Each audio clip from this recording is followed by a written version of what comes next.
Captain Jack Steele always prided himself on being the best pilot in the galaxy, or at least the cockiest. So, naturally, when his ship plummeted toward an uncharted planet, Jack blamed the faulty navigational system, the bad weather, and the damn regulations that insisted he work solo. Never himself, of course. The crash was, in a word, catastrophic. The ship buried itself in the thick jungle, sparks flying as panels collapsed and alarms blared their final farewell.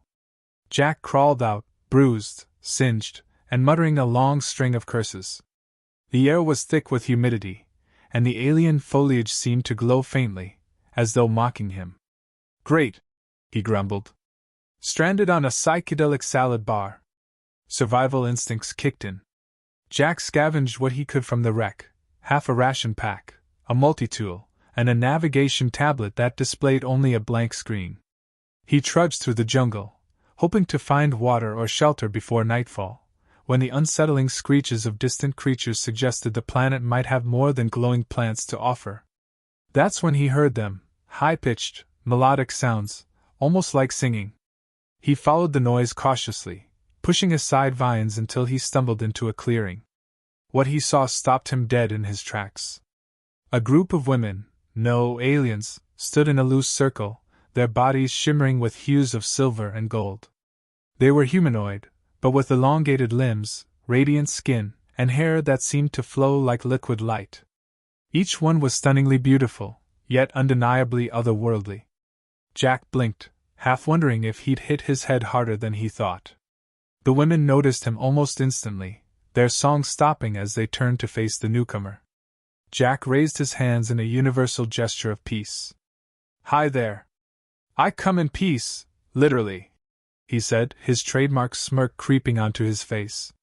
The tallest among them stepped forward, her eyes wide and shimmering. She tilted her head, studying Jack like a curious child inspecting a strange toy. Then, without warning, she reached out and sniffed him. Personal space?" Jack quipped, but the woman broke into a wide smile, speaking rapidly in a language he couldn't begin to understand. The others joined in, surrounding Jack and gesturing excitedly. One of them grabbed his hand, another patted his head. Jack felt like a zoo animal on display. "Okay, ladies, one at a time. I'm flattered, really, but let's establish some boundaries here." His protests were ignored as the group led him toward a village nestled in the jungle. The huts were crafted from enormous leaves and woven vines, glowing softly like the floor around them. The aliens chattered among themselves, pointing at Jack and occasionally giggling. He couldn't shake the feeling he was the butt of some cosmic joke. In the center of the village, a circle of older, more regal-looking women awaited. They scrutinized Jack with an intensity that made him shift uncomfortably. The tall one, clearly the leader, spoke to them in a series of melodic chirps and clicks, gesturing toward Jack with what he could only describe as enthusiasm. The others whispered among themselves, then nodded. One of them approached Jack with a bowl filled with a viscous, glowing liquid. She thrust it toward him, her expression expectant. Thanks?" Jack said, taking the bowl. It smelled vaguely of citrus and wet socks. The tribe began chanting, their voices rising in pitch, and Jack realized this was some sort of ceremony. He glanced around, hesitant, but their eager faces left him no choice. "Here's to not dying," he muttered, downing the liquid in one gulp. The effects were immediate. Jack's vision swam, the world tilting as his body felt like it was floating and sinking simultaneously. He collapsed to his knees, the tribe cheering wildly. Before darkness claimed him, he heard one word, clear and jubilant. "Father!" When Jack woke up, his head throbbed like a drum solo at a rock concert. He groaned, trying to sit up, only to realize he was lying on a bed of woven leaves that felt surprisingly soft. Around him, the alien women gathered, their faces beaming with excitement. The tall leader from earlier crouched beside him, tilting her head as if waiting for something. "Okay, I'm alive," Jack muttered, rubbing his temples. "What happened? Did I pass your jungle tequila test or something?" The leader responded with a string of musical tones, clearly pleased. She gestured toward the others, who erupted into cheers, clapping and chirping in unison. Jack stared at them, baffled. He had no clue what they were saying, but it was clear they were celebrating him. Before he could question further, two of the women grabbed him by the arms and hoisted him to his feet. They led him to an open area in the center of the village, where a peculiar assortment of objects awaited: a long vine tied between two trees, an assortment of oddly shaped fruits, and a shallow pool of iridescent water. Is this a game show?" Jack asked, eyeing the setup warily. The tribe members began chanting, their voices harmonizing into an almost hypnotic melody. The leader pointed to the vine and then to Jack, her expression expectant. "Right. Because swinging on a jungle vine always ends well," he muttered. But there was no way out. With a resigned sigh, Jack approached the vine, testing its strength. It seemed sturdy enough, but the ground beneath was far less forgiving, a bed of jagged rocks interspersed with thorny bushes. No pressure. The tribe watched in rapt silence as Jack gripped the vine and took a running start. He leaped, the wind rushing past his face as the vine swung him toward the other side. For a brief, glorious moment, he felt like a hero in a hollow vid. Then the vine snapped. Jack tumbled through the air, landing unceremoniously in the bushes. The women gasped, rushing to his side. He groaned, pulling a thorn from his arm. "Yeah, I nailed it," he said dryly. To his surprise, the leader helped him up, her face glowing with admiration. The others began clapping, some even imitating his less than graceful landing. It seemed his attempt, however disastrous, was a hit. Next came the fruit. The leader handed him one, a misshapen orb that pulsed faintly, as if alive. She mimed biting into it, her expression encouraging. Jack hesitated, sniffing the fruit. It smelled like overripe bananas and something metallic. With the tribe watching eagerly, he took a bite. The taste was indescribable. Sweet, sour, and spicy all at once, it made his tongue tingle and his eyes water. Jack coughed, waving a hand in front of his mouth. "Spicy fruit. Great idea!" he choked out.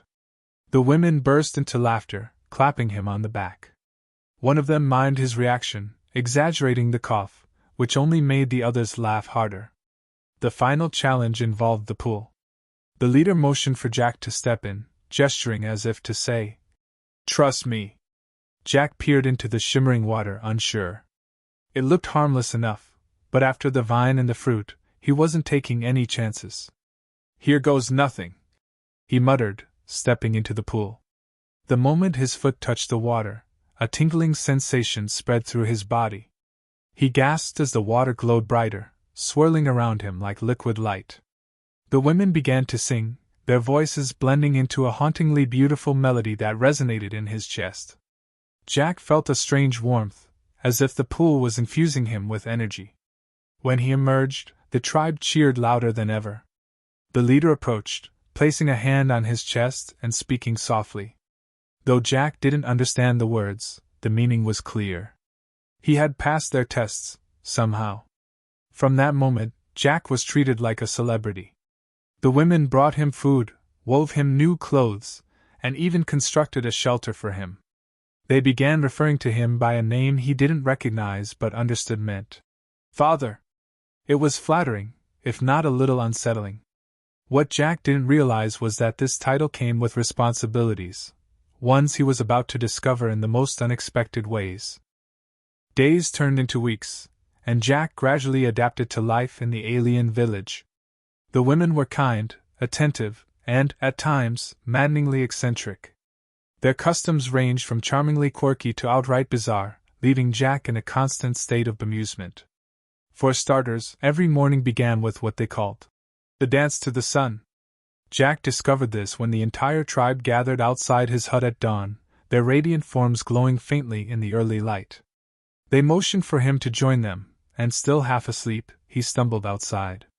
The leader demonstrated the moves, graceful sways, jumps, and a peculiar shimmy that looked like a cross between stretching and interpretive dance. "Seriously? This is how we start the day?" Jack muttered. But their expectant faces left him no choice. His attempt at mimicking their fluid movements was met with uproarious laughter. One of the younger women imitated his stiff gyrations, and soon the entire tribe was laughing so hard they could barely stand.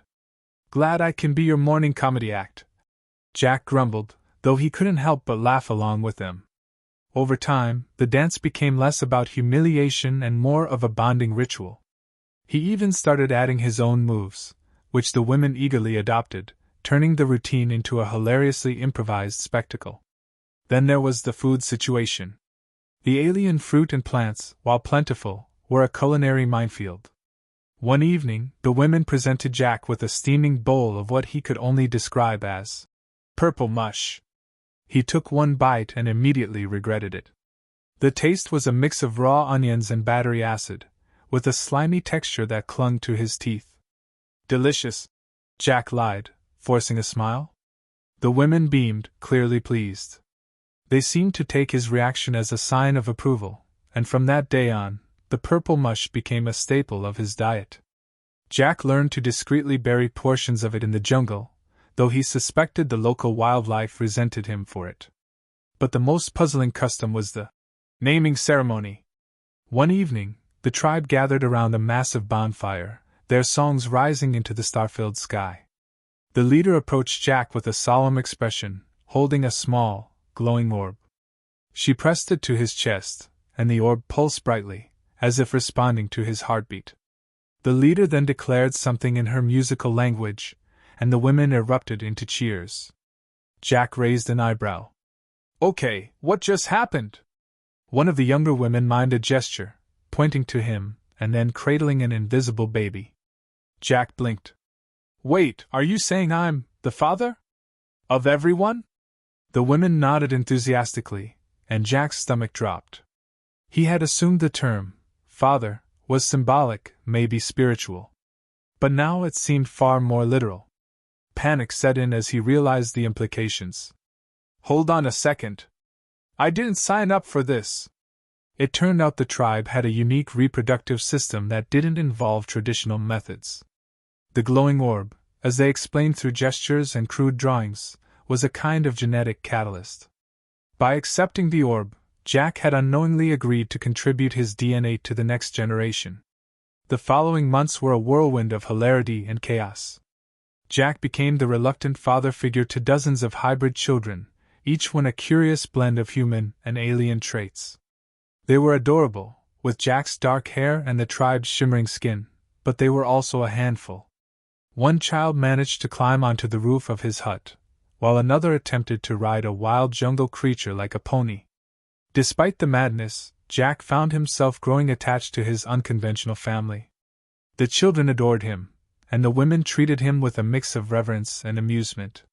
He taught them human games like tag and hide-and-seek, though these often devolved into comical disasters. One memorable game of hide-and-seek ended with half the village stuck in a tree and Jack covered in alien sap. It wasn't the life he had planned, but somehow, amidst the chaos, Jack found a strange sense of fulfillment. For the first time in years, he felt truly needed. 10 years into this bizarre existence, Jack had nearly forgotten what life was like beyond the jungle. The village had become home, and the eccentric customs of the alien tribe were now part of his daily routine. He had learned to swing on vines without injuring himself, had mastered the art of the fruit that was somehow both poisonous and delicious, and had even come to look forward to the dance to the sun every morning, though it was mostly to avoid being the punchline of yet another hilarious performance by his daughters. Jack was content, for the most part. Sure, he missed the simplicity of Earth, the luxury of being alone, and the absence of incessant singing. But the tribe had grown to feel like family. They were bizarre, yes, but in a way that felt more genuine than anything he'd ever experienced back home. His days were filled with laughter, constant motion, and the unique chaos that only a tribe of alien women and hybrid children could create. And despite the growing number of little ones clamoring for his attention, he couldn't deny that the bond they shared was real. But everything changed the day a rescue ship arrived. Jack was sitting under the shade of a large tree, attempting to teach his youngest daughter how to use a slingshot, although she preferred using it to shoot mud at her siblings, when he heard the familiar hum of engines in the distance. His heart skipped a beat. No one had found him in 10 years, not even after his crash. And now, as the roar of the engines grew louder, Jack's pulse quickened. He jumped to his feet, scanning the sky. A large, sleek vessel appeared above the tree line, circling the village. The women gathered around him, their faces puzzled but not alarmed. They were used to strange sights in the sky, but this was different. Jack's heart sank as he realized that, for the first time in a decade, he was going to have to explain his situation. The ship descended slowly, and before long, a group of uniformed crew members, humans, or at least they looked human, stepped out. They surveyed the area, eyes widening as they took in the jungle and the large group of women surrounding Jack. They looked from him to the tribe and back, clearly trying to process what they were seeing. Jack's mouth went dry. He hadn't spoken to anyone from Earth in so long. The crew members were speaking quickly among themselves, pointing at him, then at the women. It was clear they were trying to figure out the logistics of this situation. He swallowed, nervously rubbing the back of his neck. Hey guys," Jack called out, raising a hand in greeting. The crew froze, their eyes snapping to him. "You wouldn't happen to have a flight back to Earth, would you?" One of the crew members, tall, with a military buzz cut, walked forward, his eyes scanning the scene. "Pilot Jack Daniels?" he asked, squinting at him. Jack nodded slowly, a sinking feeling settling in his stomach. "That's me. You guys here for a rescue or something?" The crew member glanced at the women, then back at Jack. "What exactly is going on here?" Jack cleared his throat. "Well, it's a long story, but you're looking at the father of the local tribe. Been here for about 10 years now. Long story short, I crashed, they found me, and things got out of hand." The crew exchanged looks, clearly struggling to comprehend what they were hearing. The leader of the tribe, sensing the tension, stepped forward, her expression serious. She spoke to Jack in their language, her voice low and melodic. Jack sighed, running a hand through his hair. He turned to the crew. "Okay, so here's the thing. I've been their father for the past decade. It's been a bit of a cultural mix-up, but we've made it work. I'm kind of like their leader now." "Leader?" The crew member blinked, his jaw dropping. "Yeah, that's right," Jack replied, shrugging. "I taught them human games, they taught me their weird dances, and we've all just sort of figured it out." One of the women brought forward a small child, one of Jack's daughters, and proudly presented her to the crew. The child giggled and waved, clearly proud of her hybrid status. The crew's eyes widened. "Wait, you mean to tell me you've been living here for 10 years, and you're the father to all of these kids?" one of the crew members asked, incredulous. "Yep. And they're all gorgeous," Jack said with a wink. "Best 10 years of my life." The crew seemed to process the situation, but the leader of the tribe wasn't having it. She stepped forward, speaking quickly in her native tongue, gesturing to Jack as if to say, "You belong here now." Jack couldn't help but laugh nervously. The crew had no idea how to respond, but they clearly weren't equipped to handle a situation like this. The leader's expression softened as she looked at Jack. She gestured to the sky, pointing to the spaceship and then to herself, as if asking what Jack would do now that help had arrived. The uncertainty on her face was palpable. Jack felt a twinge of guilt. This was her world, her tribe, and now, suddenly, there was this whole new dimension to consider. Could he really leave this behind? "I don't know what's going to happen," Jack muttered to himself, feeling the weight of the decision pressing down on him. He looked at the crew, and then at the tribe. These were his people now, for better or worse. One of the crew members approached him, a grim expression on his face. "Look, Jack, we're here to bring you home." "But," he gestured to the tribe and the children, his voice uncertain. "What do you want to do now?" Jack turned to the leader, her dark eyes full of curiosity and hope. He glanced around at the women who had become his family, at the children who were a part of him, and at the jungle that had become home. I guess I'll stay," he said, his voice steady. "I'm where I'm needed.